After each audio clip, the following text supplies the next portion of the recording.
Okay, everyone, hands in and sing ah. On three or after three? On three. Ready? 1, 2, 3.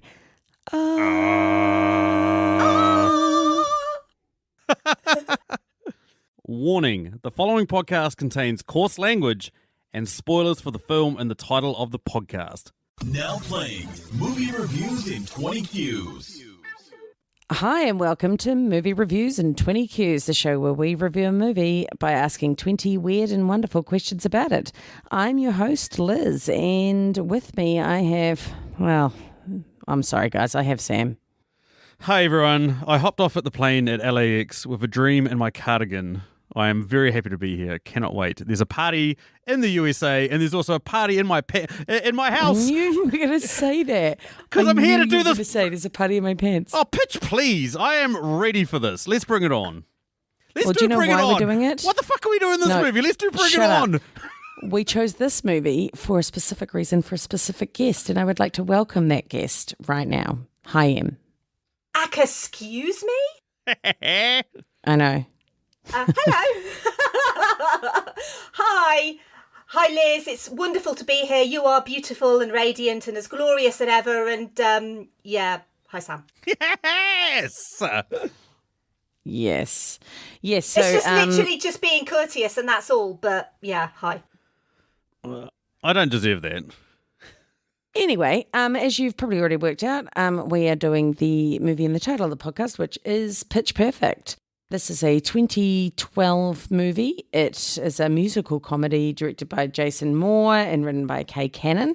It features Anna Kendrick, Rebel Wilson, Brittany Snow, Anna Camp, Elizabeth Banks, Skylar Aston, and a bunch of other randoms.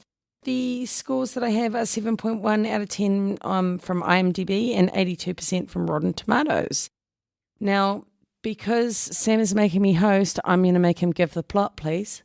Okay, so this girl that is kind of annoying decides to go to university because her dad's made her, but she really wants to become a DJ out in Los Angeles. And then while she's at university, college in America, while she's at college, she gets sort of basically told to join a group. And the group she joins is the Bellas, who are an acapella singing group. And she slowly finds herself along the way. And that's it. She joins an acapella group, and it's their trials and tribulations as she has a bit of a coming of age as she starts to understand human interactions. If I say too much, I'm giving away all my answers. I'm just going to shut up. Yeah, that was shit. Like that. You call my plot summaries bad, but what was that? Well, like I said, I don't want to give away my opinions and my thoughts. I want to keep them to myself. And oh man, I've got a lot to say about this movie, but I can't do it now. No, but you've basically said girl goes to college and discovers herself. Yeah, joins an acapella singing group, and it's the trials and tribulations of that singing group. What more do you want? I don't want to be here for 10 hours. Before you give too much away, why don't we move into our first question? And what is it, Sam? What? You do the first question. I know, but I've marked it as you, and now it's going to throw out everything else, so I think you should give it. I really want to throw you, Liz. Question number 1. Yeah, I mean, if you haven't heard this podcast before, what we do is we review a movie by asking 20 questions about it. We start with 10 that can be applied to any film. We then move through 3 personal questions that we've thought of while we're watching this movie. The one we start with, compliment sandwich, if we like this film, or shit sandwich if we didn't. One for good, one for bad, and one for good. Em, since you're asking the next question, why don't you start us off, our wonderful, wonderful guest? Oh, yeah, that's a good idea. I don't know why. I was so surprised you came to me first. I was surprised you came, but that's a different story. Stop entirely. It. If there's anyone I'm going to go to first, Em, it is you, okay?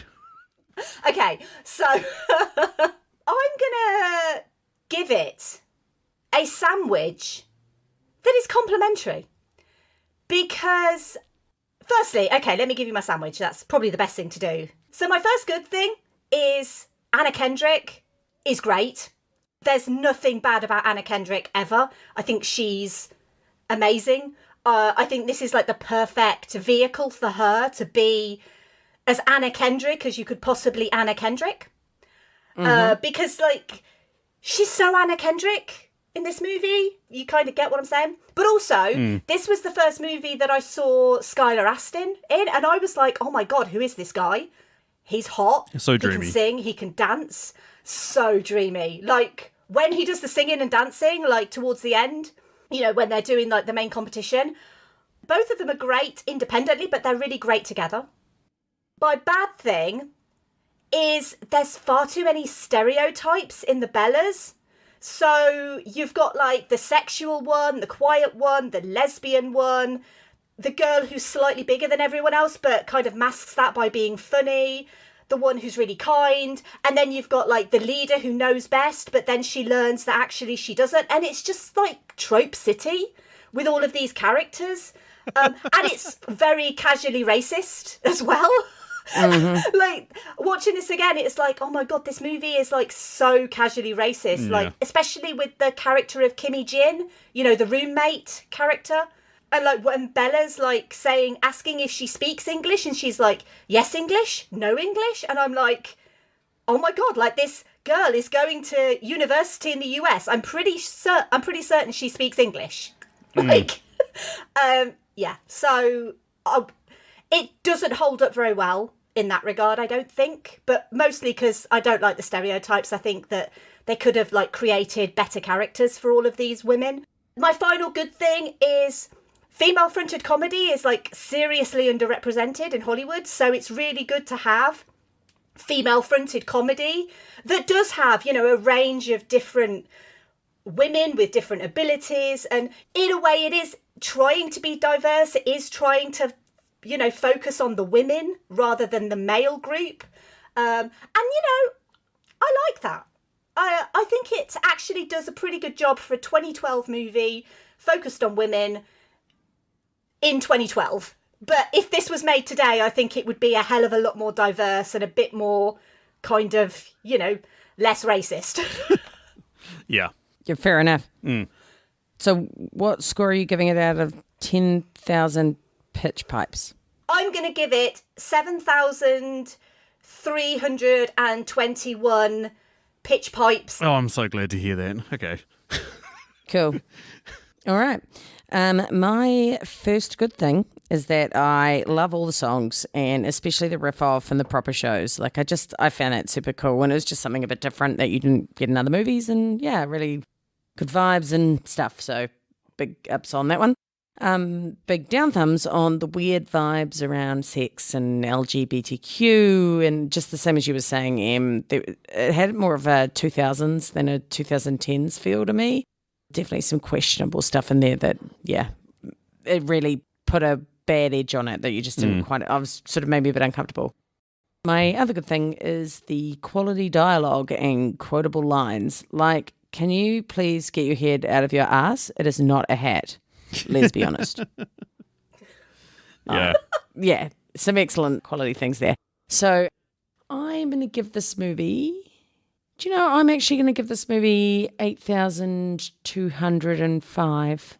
Holy shit! Look, I really like it, and it would be great if it wasn't just for those weird things that just date it. If it wasn't dated, I love this movie. I think it's hilarious, apart from the weird shit. Yeah. I mean, like, you guys have taken my bad thing, which is that there's such broad strokes. And, like, that was it. Like, I mean, you guys have summed it up perfectly. I don't need to go into it. But it's like, it is such broad strokes in terms of the stereotypes and all that sort of stuff. My good things, first of all, Rebel Wilson. I'm not a fan of Rebel Wilson. I don't really get down on her comedy, but she is fucking hilarious in this movie. Is like, absolutely, she is awesome. But also the other side characters like John Michael Higgins, who didn't even manage to make Liz's cast list.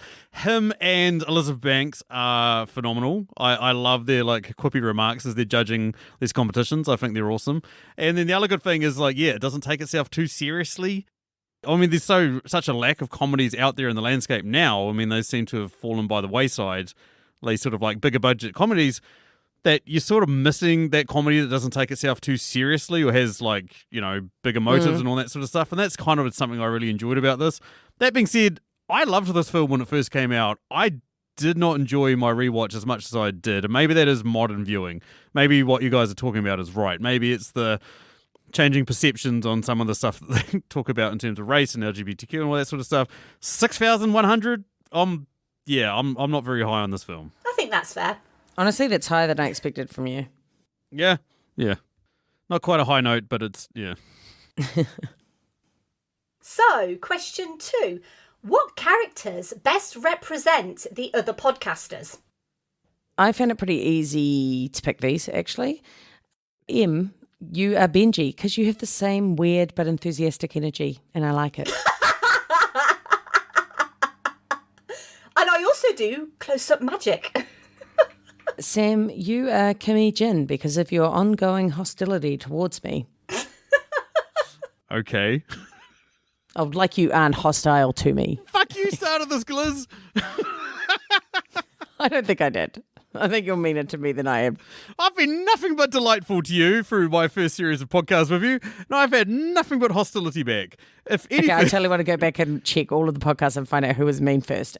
it's a reverse situation here, Liz. You've reverse Uno'd yourself. Congratulations. You played yourself. I'm pretty sure it was you. What is your answer, Sam? I feel like Liz is totally Aubrey. She's like, this is the rules. This is what we've got to do. We've got to stick to these. Hey, what do you reckon about this idea? No, we're not doing that. No. I mean, you're not wrong. I feel like that's totally Liz energy. Em, you're Gail. Okay, you're Elizabeth Banks. You come across as totally professional. You look like you're professional. You totally feel like you're professional. But then you open your mouth and you're not. You come on this podcast and you're not. And this is a massive compliment because, as I said, I adore Elizabeth Banks. I think she is fucking hilarious. I've loved and watched all of her movies. Yes, I've seen Charlie's Angels. I think it was great. I don't know why people had problems with it. So for me to say that I think you're Elizabeth Banks, man, that's the biggest compliment I could give to someone. Wow. I mean, I thought you were going to be really mean. No, only to me. I'm more than happy to be Elizabeth Banks. Like, I love Elizabeth Banks. And I love her in this movie as well. I didn't mention it, but I do love her in this movie. So there you go. I feel quite touched. But not touched in that way, because it's a podcast. Mm-hmm. So I have chosen for Sam Bumper Allen. Oh, fuck's sake. Because I Nice. reckon Sam would totally leave this podcast if John Mayer called. Yeah. Because I just feel like he's the sort of guy, like, I feel like if Sam got the call from, like, a big celebrity to, like, go on a celebrity podcast, I think he'd be like, right, bye, Liz, see ya, whatever. Yeah, okay, yes. So I feel quite bad now because I've chosen, like, a pretty shit one for Sam, and Sam chose a really good one for me, so now I feel pretty crap, but that's just what I chose. So. It's fine. That's fine.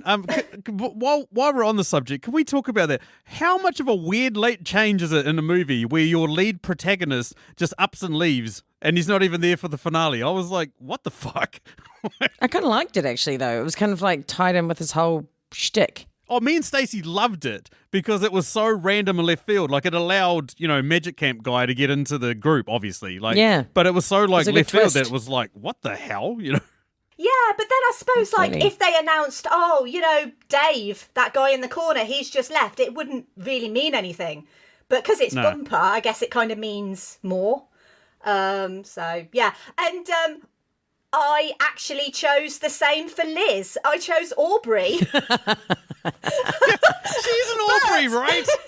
But I had a really nice reason to choose Aubrey for Liz because I feel like Liz has led movie reviews in 20 Qs like an absolute trooper just recently. And like she didn't Thank you, deviate yes. from the way the podcast has always been run. And basically I put like in a nice way that she keeps you, Matthew and Kahu under control. But like just like in a positive Aubrey way, not like in a very negative Aubrey way. Unlike you, Sam, where you were like a very negative Aubrey, I was like a very positive Aubrey. I like it. No, not necessarily. I don't necessarily feel that like what I was saying about Liz was negative. I feel like that's just what Liz is. She's very well regimented and she has her idea of the way things should go, and like she's very self-assured, just like Aubrey. That's basically what I was saying. Okay. It's certainly not the worst thing you've ever said, so I'll take it. All right, our question 3 is, how would you have incorporated Nicolas Cage into this film? Okay, so Liz knows him as Boyle. Most people know him as Boyle. Joe Latruliello, he's awesome. But like, He's awesome at belaying the weirdo, for sure. But man, if you had Nicolas Cage in that role, where he's like, oh, yeah, shove it up my ass, or like whip me with it, or whatever the hell he was going on about the trophy, man, that would be next level. That would be absolutely next level. Nice. Good call. Em? I was kind of thinking a bit literally, I think, because I was like, well, if you put him as the dad character or like the male judge, I think that would be a bit obvious.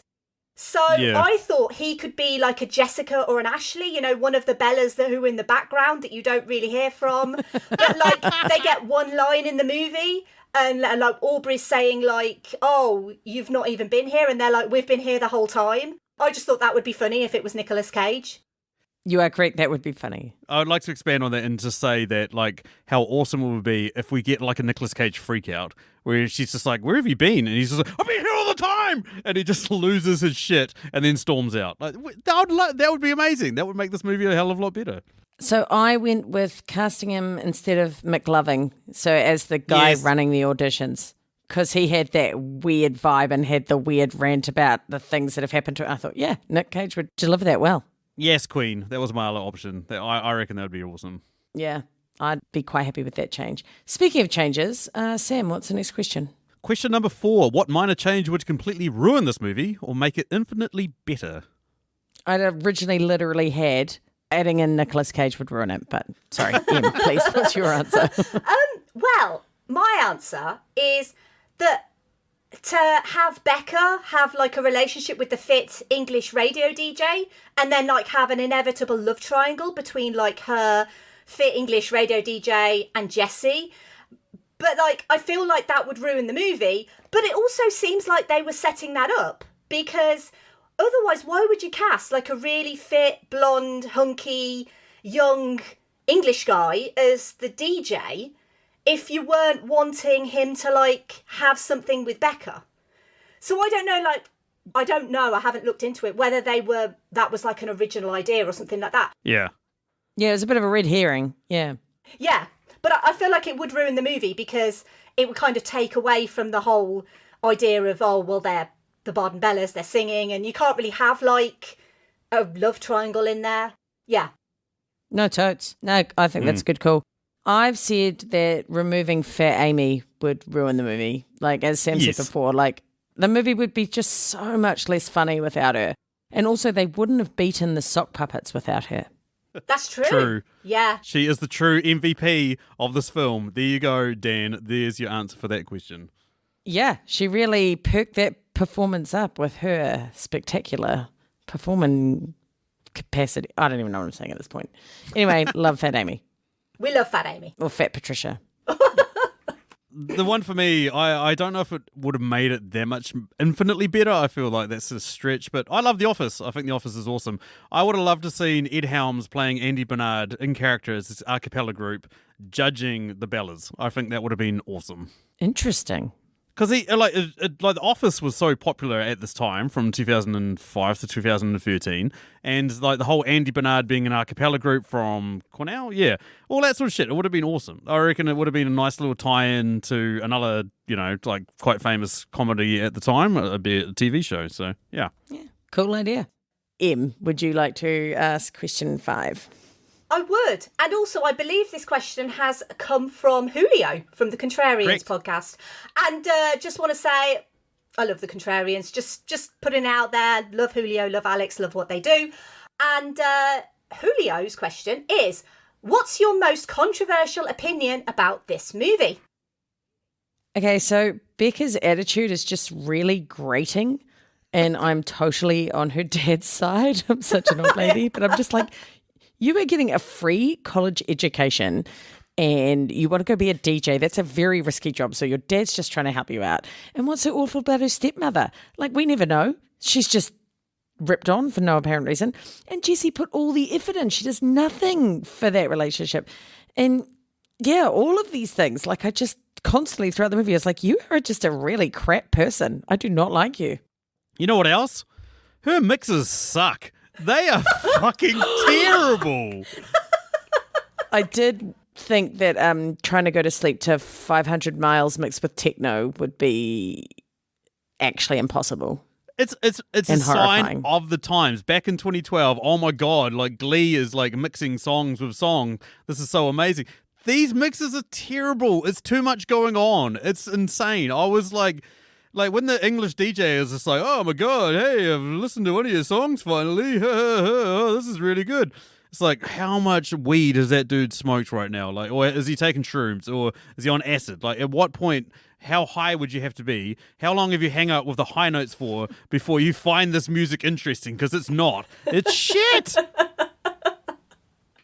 That's kind of the whole plot line of like Pitch Perfect 2, isn't it? Where she like goes and she's like, I want to just do these mixes. And they're like, no, that's shit. Do something It's better. shit. It's absolutely shit. She's not coming up with anything herself. She's behaving like she's just painted the Sistine Chapel. You ain't done shit. These mixes suck. Well, these are some controversial opinions. These are controversial opinions. And just to add, because mine is that Cups isn't that impressive. Yes, that was my other one. Oh, it sucks. And the thing is, right, so she's in this audition and she does Cups, right? But it's not that impressive, either as a song or a performance piece. And to be honest, I feel like the way it went viral made it better than it actually was. But if I had my own collegiate a cappella group and I was looking for an amazing singer to be in my a cappella group, and she came to me with that song, I'd be like, nah, that's not a cappella, bitch. Get out of here. You know, like, what the fuck? How could she not know the audition piece either? Like Kelly Clarkson, since you've been... That's a pretty well-known song, isn't it? Like, just throw it out there. I've got so much to say about this. But also, like, man, she created a horrible meme before memes were even popular, or a TikTok or whatever. I can't count the number of times. I was living over in England at the time. The number of times some random guy, girl, whatever, would pick up a cup on a bar and start trying to do it. And it was like, it's like watching a white New Zealander try to do the haka at 3 o'clock in the morning when he's drunk out of his head. Ugh. You get the worst reenactment of it. It's so cringe. And you're sitting there and they've got a look on their face like, I'm fucking totally crushing right now. You are not crushing. You look fucking terrible. Yeah, thanks, Anna Kendrick. I told her for the long... Yeah, that's what it sounds like. All right. Question 6. What quote... You're gonna miss me, man. Just whenever you're ready, Seb. Yeah.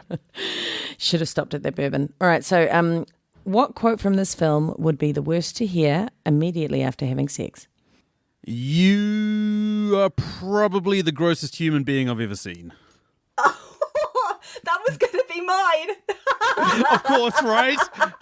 Fuck Bumper. Fuck comparing me to Bumper M. I'm so furious. He's such a dick. Yeah. To be fair, I had a selection, so that was one of my selection. Good. That was such a gross line. Like, such a dick. Okay, Em, what do you got? Such a dick. So because Sam nicked one of mine, I'm going to go with nothing makes a woman feel more like a girl than a man who sings like a boy.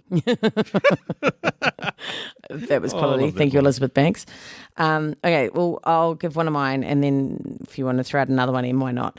So Okay. I'm going with, you girls are awesomely horrible. I hate you. Kill yourselves. Girl power, sisters before misters. I'd be like... Fucking Bumper, man. So what now? I know, yeah. It's So the I laughed because I worst. was like, I also have a Bumper quote. God, fucking eat the, shit. the other one that I had was hands in, acca bitches, because that would kind of be the worst thing to hear. Like, Yeah. where are you putting that hand? Yeah. Anyway. Fair. I also Sorry. had, it's your old man making a funny. That's not good. This is taking a turn. I feel And then- dirty. And then the final one was, well, at least it's not herpes. Or do you have that as well? Yes, I had that as well. That was a good one. Oh, That was a you good one. had herpes as well. Yeah, I had it as well. Both HSV 1 and 2. Yeah. Oh, God. I think we should move on. Sam, what's the next question? Oh, God. It's kind of relevant. We should. It is kind of relevant. What was the biggest dick move in this movie? Lol. The biggest dick... I mean, there's so many dick moves in this movie. So many. But I was like, I didn't want to choose something from Bumper because Bumper is literally the biggest dick move just generally. Yeah, 100%. So I thought that it was the rules of the riff-off. Because, okay, you've got all these groups of people and you have to know the lyrics to every song that they might pick. and then jump in at the right time, and then also know the lyrics to the song and also match the word to the lyric that they've just said. Yeah. And in my head, like that is the biggest dick move, because that sounds impossible to me. Okay. Yeah. Fair enough. I love the riff off, but the idea, like, makes no sense to me. Oh, totally fair. I also wasn't going to do anything for bumper. Mine's might be a bit surprising, but I'm going with something that Benji did, and that is him narking on the predominantly black team that were obviously better to get them kicked out so that a group of rich white girls could make it through to the finals. I thought that was pretty shit. Interesting. Like, yes, they broke the rules, but also they were just way better. Yeah. I'm with you. My one, you guys have already started touching on this. Pretty much everything Anna Kendrick does in this film is fucking dick move. You know, like you've already spoken about a couple of Marla ones, but like asking a girl in 2012, do you know David Guetta? It's like, what the fuck? It's like rude. asking water if it's wet. Oh my God, you know David Guetta? Like, oh my God. Yeah, oh my God, you know, like, I've come to the conclusion that Anna Kendrick's been homeschooled or something, because like she's just so rude to everyone. Like, she's mean to her dad, she's mean to the guy that's into her. You know, he's not even standing up for her. He like says a comment, and then she turns around in mid fucking argument with Aubrey, starts flipping out at him, and then even when their final performance or whatever, and she like looks around. No one's into the song. Okay, I'm just going to randomly start singing something and completely throw off everybody. Like, everything she does in this film is just really dick move. Like, she is a 100%. complete dick.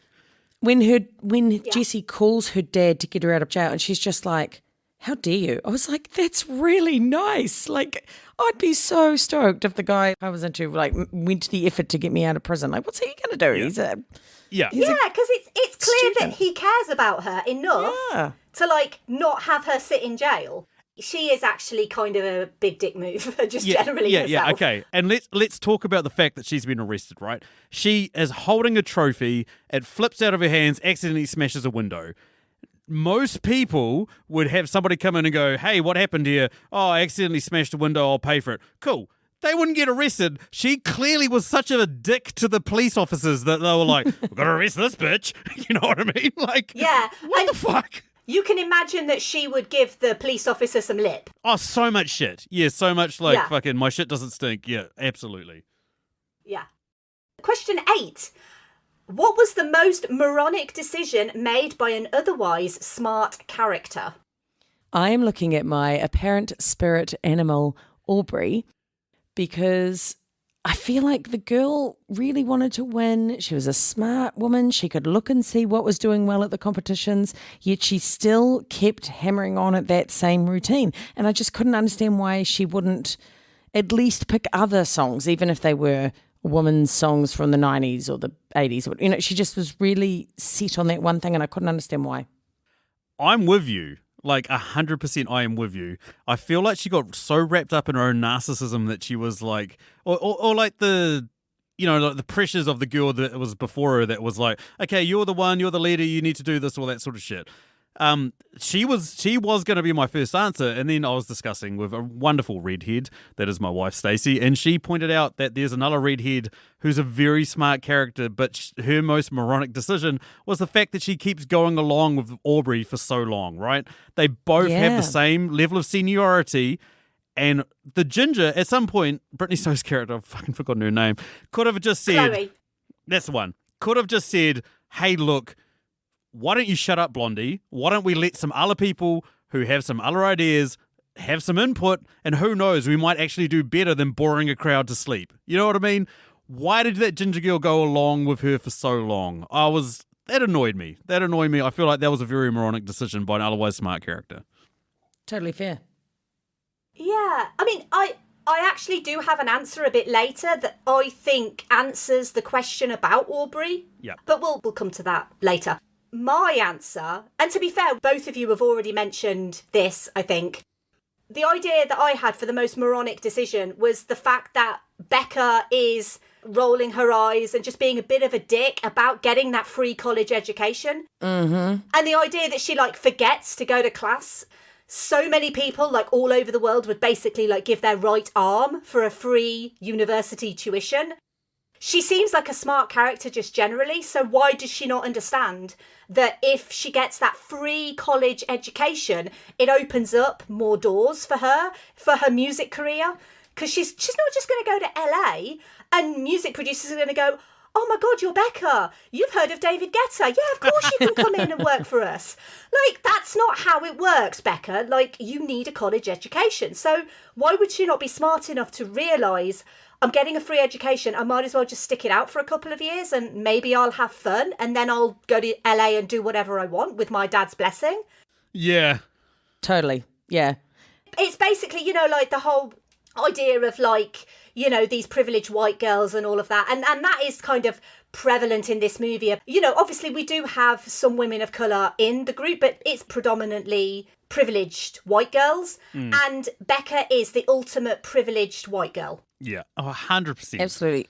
Also, the amount of eyeliner she is wearing is just excessive. So Much. that's also a black mark that I want to bring up at some point, so I'm going to do it now. Agreed. Moving us on to question 9. What was the biggest load of bullshit in this movie? Sam, I know you're excited to answer this one. Oh, there's so many. I've got a top 3. I want you guys to go first so I can roll through my 3 afterwards, okay? Is that good? And just in case you guys tick some boxes. So Em, you lead us off. Yep. Okay, well, my biggest load of bullshit in this movie was the fact that Becca and Chloe didn't get it on.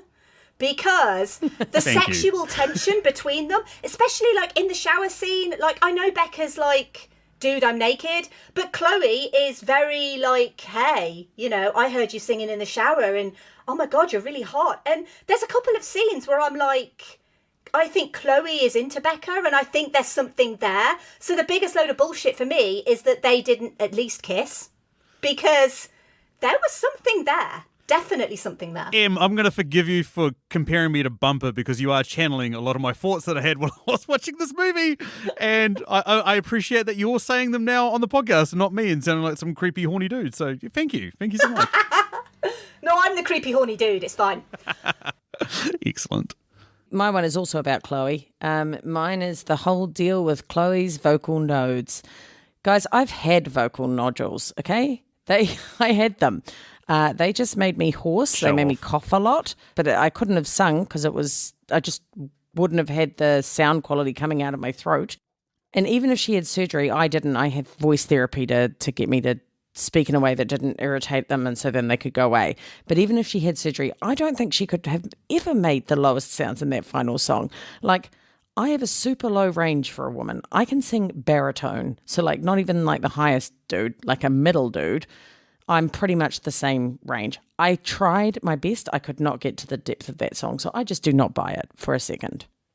Fair enough. Absolutely fair enough.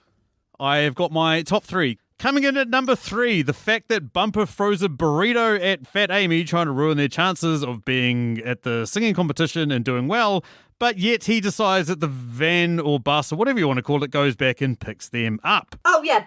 It doesn't make any sense. Like, but also, did you notice that, like, the burrito mess had kind of disappeared? I don't know if, like, they were suggesting that maybe Amy had some extra clothes somewhere, but, like, it disappeared quite quickly.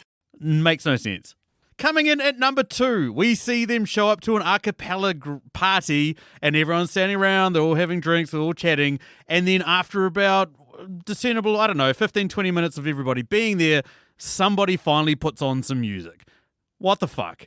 I didn't notice that, but such a good call. They would have been playing music from the start. That makes literally no fucking sense to me at all.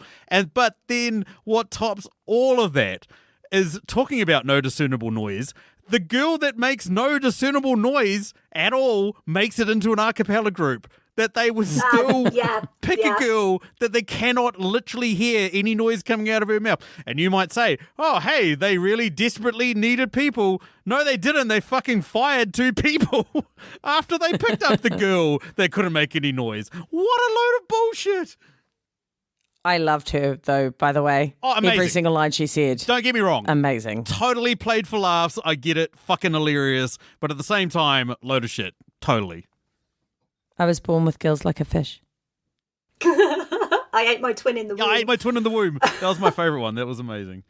I know. I was born with gills like a fish because she makes a little fish thing with her face, like with her mouth. She does like a little, like with her mouth. It's hilarious. Mm. All right, Sam, what's the next question? Now that you've had your little rant. That moves us to question number 10. What deep philosophical debate arose in you during this movie? Okay, so this is kind of what I alluded to before, because when I was thinking about this movie and I was thinking of the character of Aubrey, so it's like, why is Aubrey not like mixing it up? Why is she doing the same thing that like everyone else did? And to me, the philosophical debate that kind of arose in me when I was watching this is a clear depiction of the cycle of abuse. Wow. Because when you see like the former Bella leader and she's like abusive to like everyone under her, they obviously then leave college, and then Aubrey and Chloe are the only ones remaining, so they are the senior people in the group. And then Aubrey carries on this cycle of abuse because that's all she knows. So she obviously has these feelings of, oh, I need to carry on the way that I was taught how to do it. And that's why she's such a bitch to everyone. But also I think that's why she chooses the same songs, because she needs to kind of rectify it in her mind that she can do it and she can do it with this set of songs. And that's why she's so focused on treating them like that and using the same songs, and she's so against Becca. I think it's the cycle of abuse. Okay, well, what are your thoughts? I see your serious answer, your serious, thoughtful, thought-provoking answer, and I raise to you my very trivial one. Does every bathroom have amazing acoustics?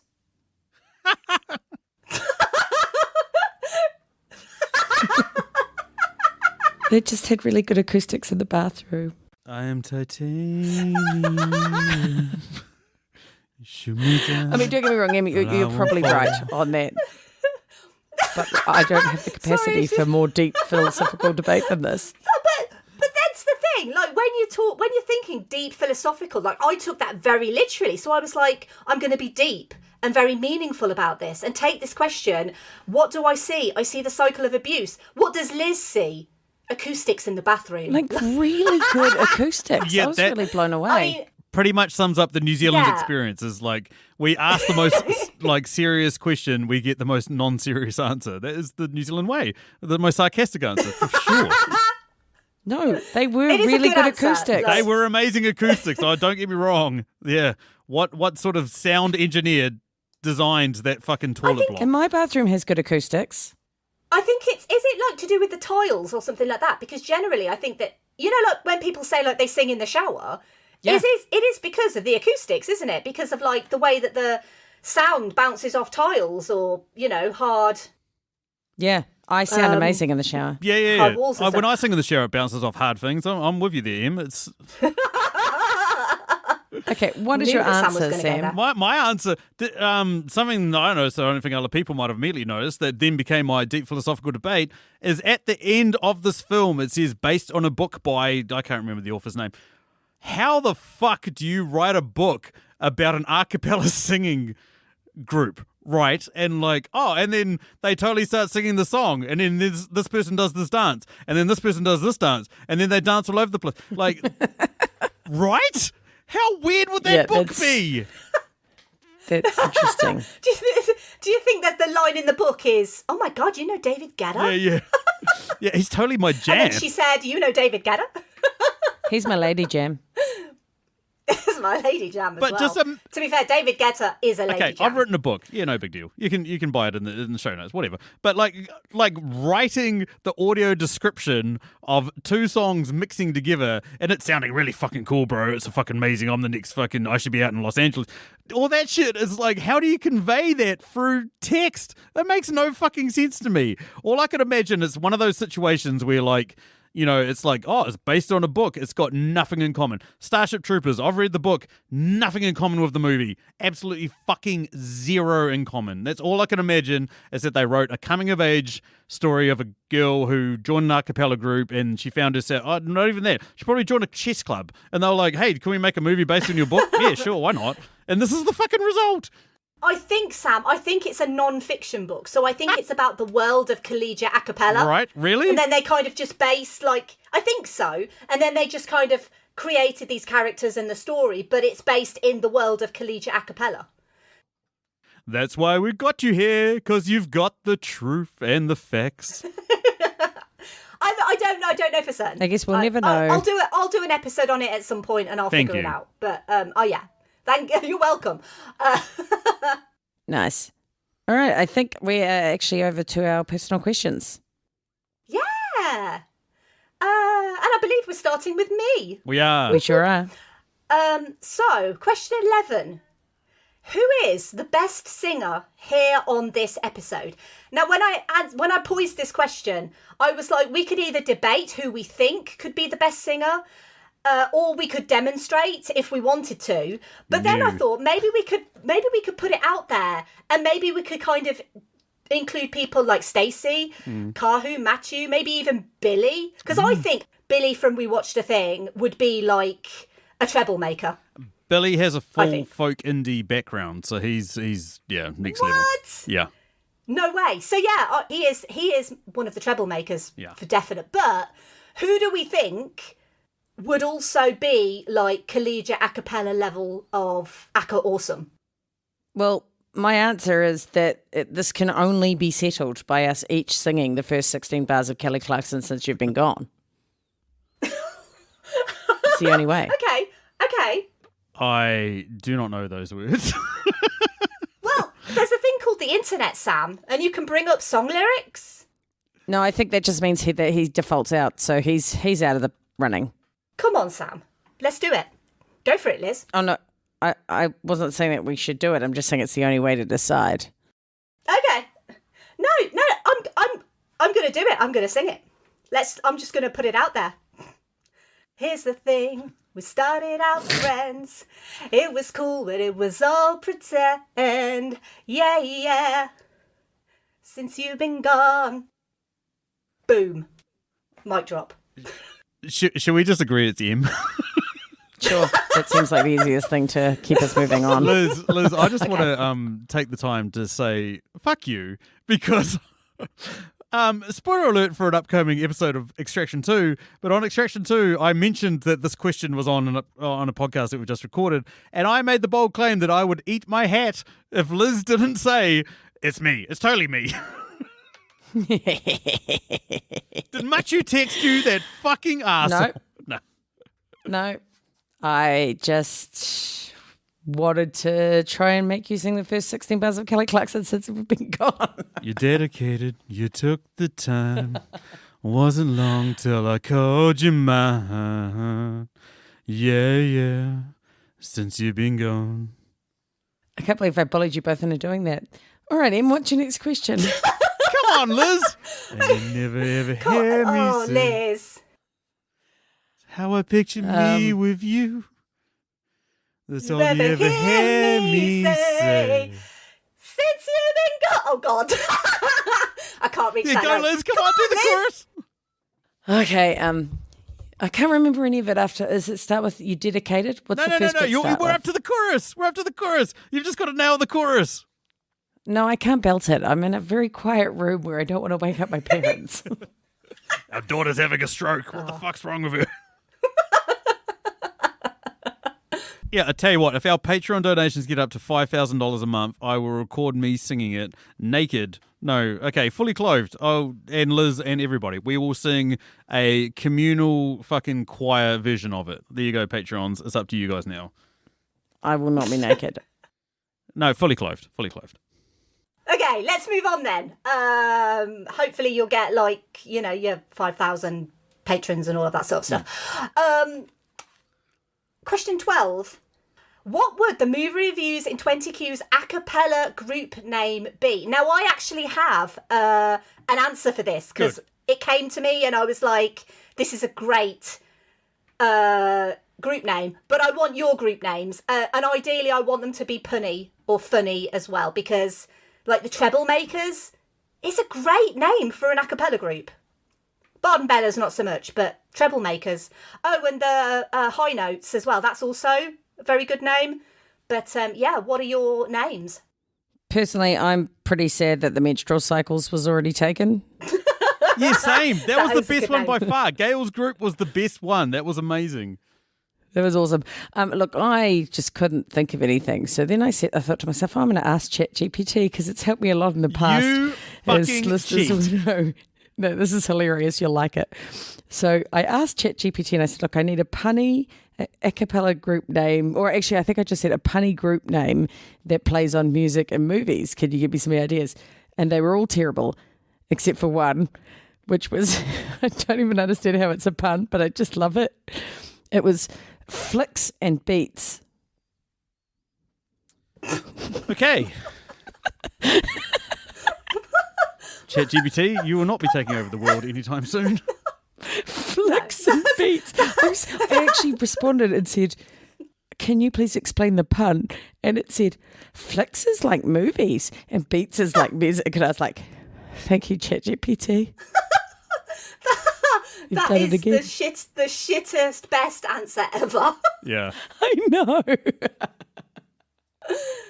Oh, Sam, what's yours?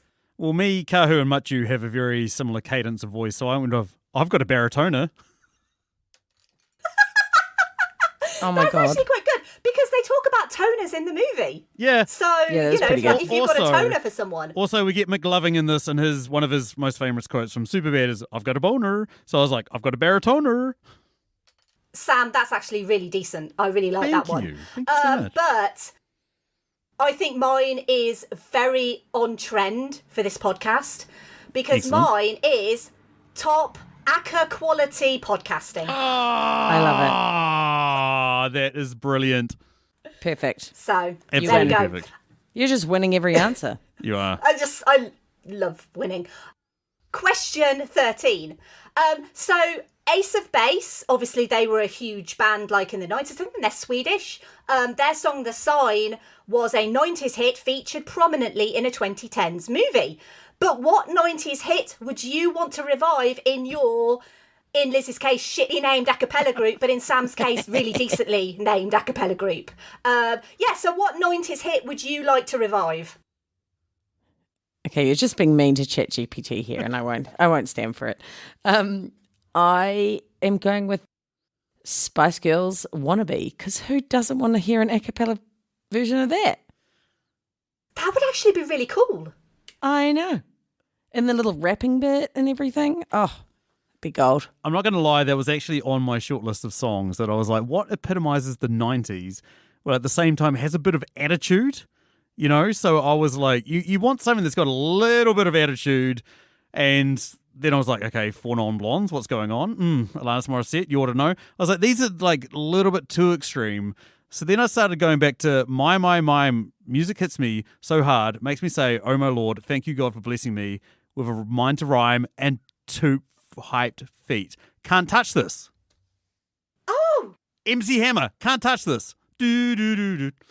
It's got the level of like, hey, fuck you, but at the same time, it's so 90s. I say that, but it was released early 1990. It barely fucking scrapes in. So, boom. But it counts. It counts.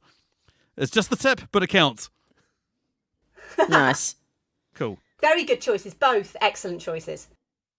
All right, so my questions. Let's see. Question 14.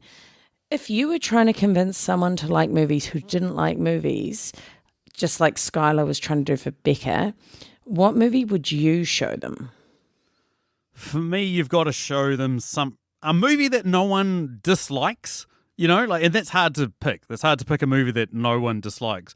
And so the choices are polar opposites, either Schindler's List or Amelie.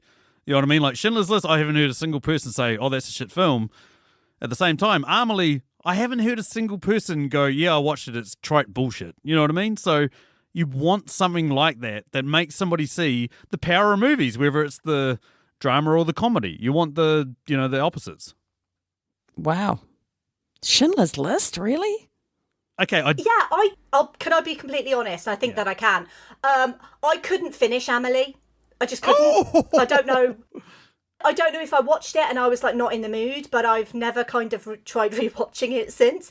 And I've never watched Schindler's List because I don't like movies that really upset me. Which is fair enough. So like if you came to me and said, you've got a choice between Schindler's List and Amelie, I'd be like, neither? Okay. Interesting. Yeah. But why Schindler's List? Because that's very heavy. Yeah, obviously it is very heavy, but it's like it's showing the power of movies. Like it's the ultimate, dichotomy of like Shakespeare writes comedies, he writes tragedies. It's like it's showing you how you can just tug on the human emotions, whether it's the extreme happiness or extreme depression. It's like, one or the other sort of thing. Fair enough. Okay. Yeah. I mean, I think you know where I'm going to go with this. Oh, I do. Oh, no. Well, look, I had a list. So I put a list together. And I was like, I'm just going to pick like what I feel is appropriate on the day. And the second one on the list is probably like The Princess Bride, because it's kind of easy to watch. Like it's a fantasy, it's funny, it's romantic. Like it covers all of those bases and it looks really nice. It's a sweet movie. And kind of like what Sam said, I don't know anyone who doesn't like The Princess Bride or like parts of The Princess Bride. But then, yeah, Haven't seen it. Whatever, Sam. Me and Nick Haskins, we hate The Princess Bride. We think it sucks. Yeah, but look, right. My point is, I didn't like any of yours either. So, Yeah, well, fair enough. It's kind of fair. But Okay. My ultimate choice is, and I know Liz is going to come for me, but I don't care because Liz's opinions don't matter. And it's The Mummy. Because The Mummy is the perfect genre mix. It has everything that you could possibly need. And what was I tell you what, there was a recent episode of this podcast where like Liz said that, was it Shit like on the Mummy? she preferred like Zoolander or something to The Mummy or something like that. And I was like, what the fuck? I prefer many films to The Mummy. I'm pretty sure Liz prefers getting a colonoscopy to The Mummy. Basically, what I'm hearing is like neither of you are making this person like films. Which is kind of hilarious that you both have movie podcasts. Well, yeah. But do you have answers for this, Liz, or do you not? No, I didn't have an answer for this one. I just thought you guys would like an opportunity to wax lyrical about movies because you're both movie nerds. I mean, that's the thing. I interpreted this as being like, okay, pick some films that can show you how much impactful in terms of the human emotion a film can be, and that's what I went for. To be honest, I'd go The Shawshank Redemption. It's number 1 on IMDb. Shawshank was up there. That was my other one. That was the film that's just like, I've never met anyone that's like, oh, The Shawshank sucks, Like, it's number 1 on IMDb for a reason. Yeah, The Shawshank Redemption is absolutely brilliant. Like, Guess I am the most movie expert person look, here. no, Liz, no. Don't even go there, guys. Liz, I've got like fucking 50 films that I me? want to tell people about. That is up there. Okay. I think we need to move on to the next question. Yes. Before people start Okay. shooting people. Okay, so question 15. Now, the Barnabellas were not allowed to have sexual relations with any of the Treblemakers, but if you had to have sexual relations with one of the Treblemakers, who are you picking?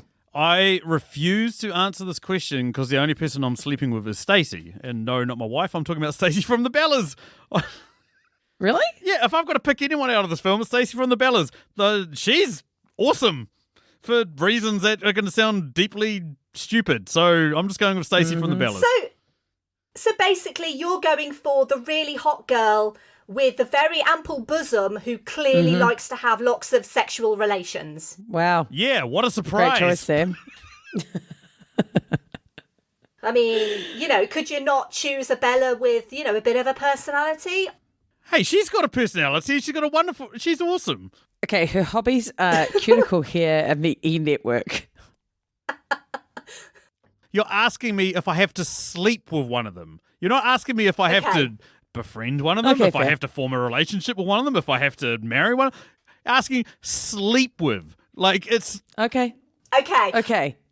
Em, what's your answer?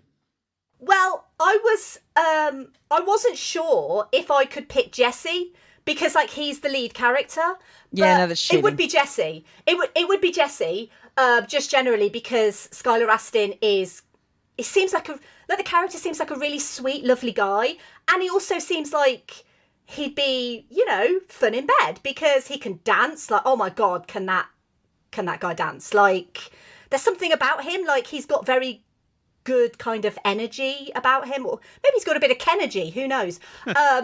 But yeah, just very kind of sexual kind of energy about him that I really like. But if I couldn't have Jesse, then I would choose Donald, you know, the guy with the glasses, because he can also dance really well. And in my mind, if a guy is a good dancer, then that means he's really good in bed. I think this is perfectly reasonable. It's a myth. Yeah. All right, so my final question is this the quintessential movie about a college student finding themselves? No. Thank you for your opinion. Okay. What is? Okay. But Em, I'm going to give you 3 guesses. I've got a movie written in front of me, which I think is the quintessential movie about the college student finding themselves. Right? Okay. If you can, I wonder if it's the same as mine. if you can guess in those 3 guesses, I will. I'll eat my hat. This is 2 weeks in a row. I promise I'm going to eat my hat. You don't even have a hat. I don't have a fucking No, hat. but I'd want something more than eating a hat. Like, give me something decent for winning. Okay, yeah. Tell me what you want. I'll make it happen. I don't know. Maybe I'll let you know afterwards. Okay, sounds good. Yep. Okay, so wonder if one of your answers is the same as mine, but I don't think it is, because I think you've chosen something that was going to be my answer, but then I changed my mind. Yes. So my answer was Legally Blonde, because because this movie isn't really about college education. It's about like extracurricular activities in college, whereas Legally Blonde is about a college education, and it is about a woman who, you know, seemingly doesn't fit into that world. Like, obviously she's blonde, like she comes across as very ditzy, but she's actually really intelligent, and she obviously goes through law school, and, you know, basically in the end, spoiler alert for Legally Blonde, but she basically becomes a lawyer. And to me, that is like the pinnacle of the student experience of, like, you know, going to college and like gaining your degree. But Sam, I don't think you've chosen that. Okay. I think you've chosen the one with Robin Williams. Did Poet Society? Yes. No, I haven't chosen that. Oh. Did you choose Legally Blonde then? I did choose Legally Blonde. Nice. I actually thought of Legally Blonde when I wrote the question. Of course I chose Legally Blonde. Legally Blonde is awesome. Okay. Yeah. For me, that was the quintessential movie about the college student finding themselves. 100% Legally Blonde. That movie rocks. It's so good. And also now I'm going to have to think about something that you can do for me, because I obviously deserve it. Sure. But I'll let you know. Okay. While you're doing that, Sam, why don't you ask us your questions? How the hell did the Bellas make the final the first time around? I mean, as we see in the movie, they're doing the same old shit. They're doing it every year. How? How did they make the final? It's pretty easy. I don't know if Em agrees, but I'm going skinny blonde college girls in an all-male judging panel. Yeah.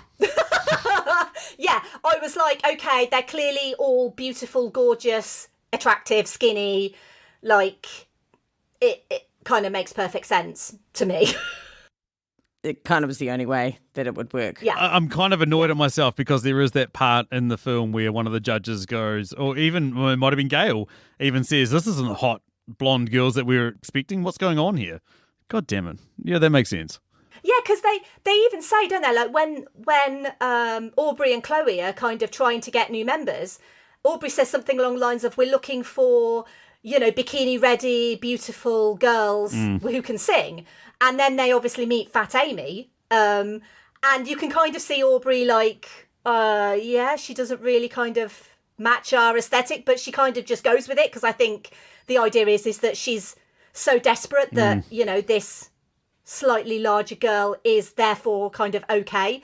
But yeah, they are clearly after, quote-unquote, bikini-ready girls. I don't know if that's a quote or whether I'm just making that up, but I'm sure she says something along those lines. 100%.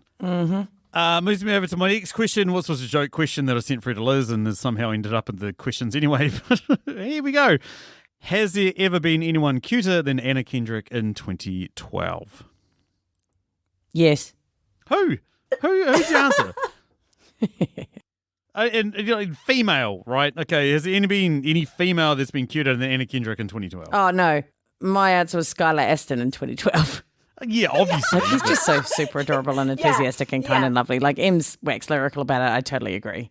Yeah, I mean, I definitely agree that Skylar Astin is incredibly more cuter than Anna Kendrick, but also I do kind of, the rest of my answer was basically Anna Kendrick telling the Twilight franchise to hold her beer, because obviously Anna Kendrick was in Twilight and then she was like a tiny part in that, and she's obviously become like, you know, really well-known name. I actually, I think she's just done her directorial debut as well, and it's getting like rave reviews at the minute. So like her career has gone from strength to strength since Twilight, but I think Pitch Perfect was basically her hold my beer to the Twilight franchise. But I think, yeah, Anna Kendrick is cute. Like, don't get me wrong. I think she is a cute person, but Skylar Astin, man, I mean, yeah, he's something.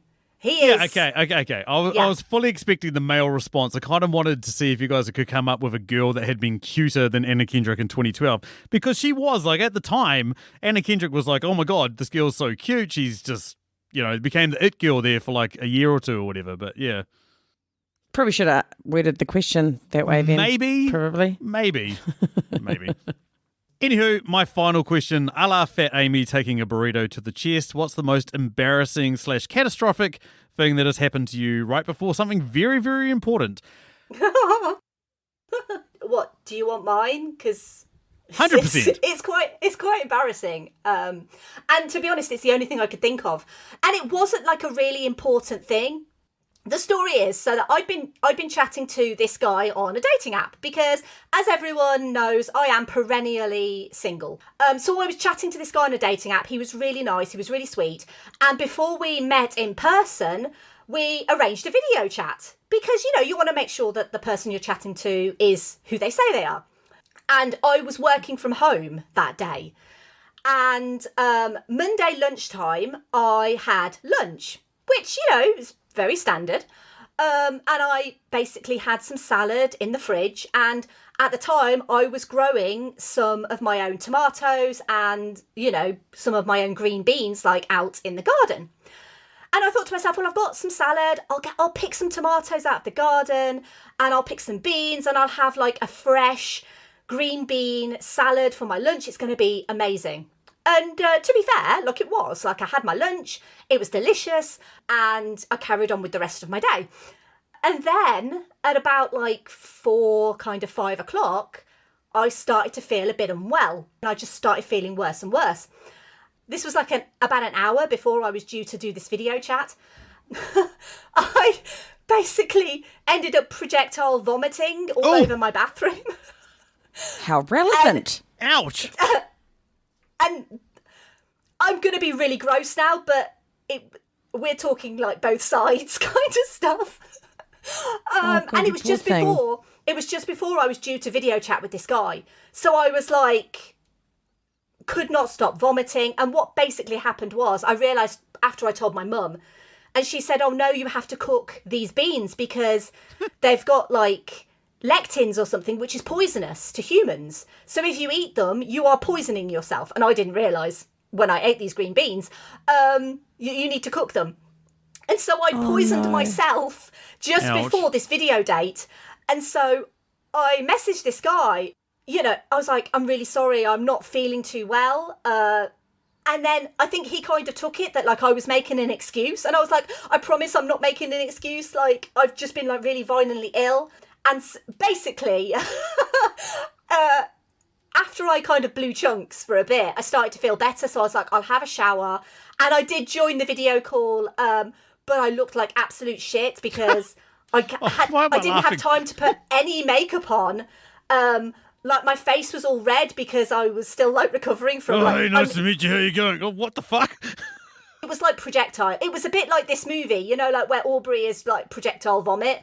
It was a bit like that. It was horrible. Hello, it's so nice to meet you. Then it's like, That's why I said relevant before. I was like, hey, that ties into the story. Yeah. So I did join the video chat and then I was like, I've got to explain. So then I had to explain to this guy what had happened.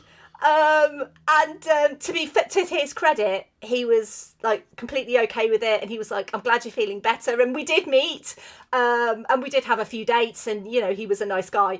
But not my most attractive video chat experience. It's rough, but amazing. So, Wow. Yeah. I have an example, but it doesn't really compete with that. But look, my story was just when I was working at McDonald's, when I was at university, I had to change out the strawberry flavour of the milkshake canisters. Like, you have to switch them out and connect the things. And there was a bit of pressure built up when I changed it, and I didn't really think about it too much, just switched them over, whatever.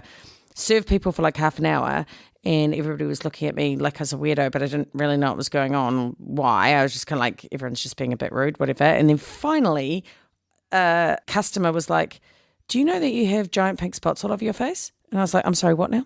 Oh, no. No one had said anything. People working around me, the customers, no one. Went to the bathroom, and I fully looked like I had like pink measles or something. Like, it was completely insane, and nobody said a thing. That's amazing. I hate people. Fair enough. So that's mine. What's yours, Sam? Oh, I don't want to give one. Yeah, okay, fair. No, fuck it. I'll keep it short. I went for a job interview, and right before the job interview, I went to the toilet to go to the toilet, and then I went up to the sink to wash my hands. And when I went to turn on the tap was incredibly violent, is the best way to describe it. And I'd put my hands underneath it to wait for the water to come out. When it came out like a fucking fire hose, shot into my lap, and just like made me look like I completely wet myself. So I was like, turn the tap off, and I was like, what the fuck? And then the person who was supposed to be like asking me to go through for an interview was like calling out my name, and I was like furiously under the hand dryer and had like paper towels trying to mop myself. They then opened the door and like, are you Sam? And I was like, God, I don't want to be right now. No, I'm the other interview candidate. Yeah, And here's exactly. me. Whatever the other dude's name is, that's me. You're interviewing him, and he's pissed him fucking self. Yeah, totally catastrophic. I was like, oh, sorry, the taps. And he was like, okay. And then he went out, and I was like, do I just leave? Like, what the fuck do I do? That's hideous. I went for the interview. I got offered the job, which was even fucking funnier.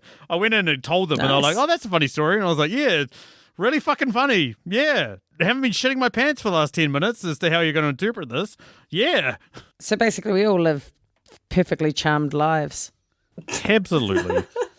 I mean, I do kind of feel like mine might be the worst. Oh, by miles. But yeah, we're not going to tell you that.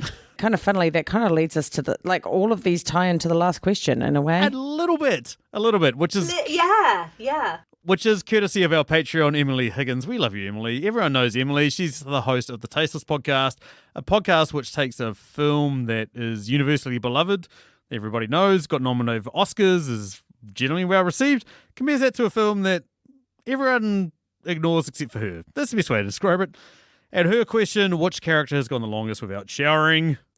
I'm going with Benji because he's keeping live animals on his person for days. Good answer. Very good answer. That's a really good point. Yeah, I didn't think of that. Mm-hmm. I really struggled with this, actually. I was thinking about it for ages. And mine was the John Smith, the judge. Because he seems like quite a dirty individual. Like, obviously, he's like the most sexist, the most racist. That's just like the character. And so I was like, well, clearly he doesn't shower because he's a misogynist. I don't know. Fair. I'll allow it. Absolutely. There's a whole bunch of dirty hippies. They're called the high notes. I can't imagine they believe in showers and using up water's, the Earth's resources for such a wasteful act, or using shampoo and soaps and everything else that normal people use. I imagine the high notes do not use showers. Yeah, even if they were okay with it, I bet they'd forget to. Yeah, exactly. Yeah. Yeah. All right. That brings us to the end of this podcast, team. It does. Thank you so much, guys. Done well. God. Em, why don't you tell us all about your podcast and how amazing it is and all that sort of stuff? Oh, well, thanks, Sam. I mean, I think it's pretty cool, but, I'm glad that you think so too. We didn't actually say at the start, but I'm from Verbal Diorama, and I've been on this podcast a few times, actually, and I've had Sam on. My podcast is basically, it's a film history podcast. I like to talk about the history and legacy of movies you know and movies you don't.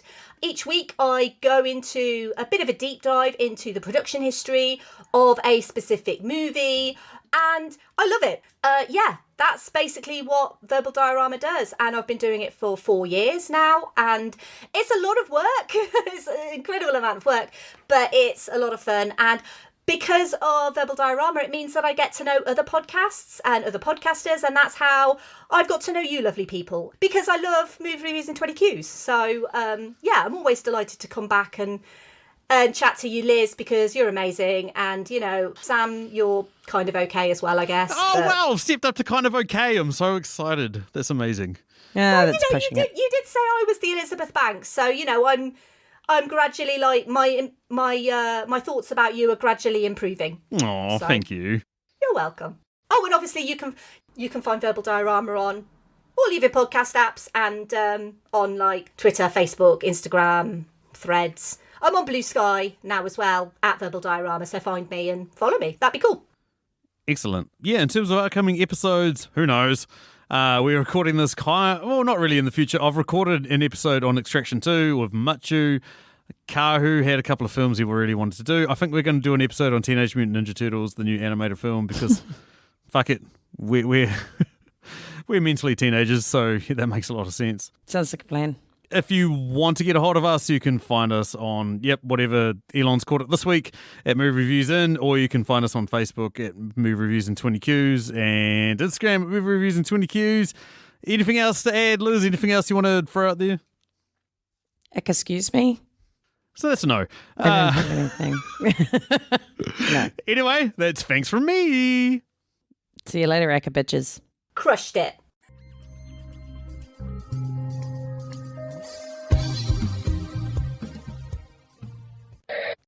It's making noises with your mouth. Oh. Improve. I'm definitely cutting that out. All right. Okay, I'm going to start again. Thank you. I am looking at my apparent spirit animal. Oh, for fuck's sake. Top quality podcasting. But since you've been gone, I can't breathe for the first time. I'm so moving on, yeah, yeah. Thanks to you, now I get what I want. Since you've been gone.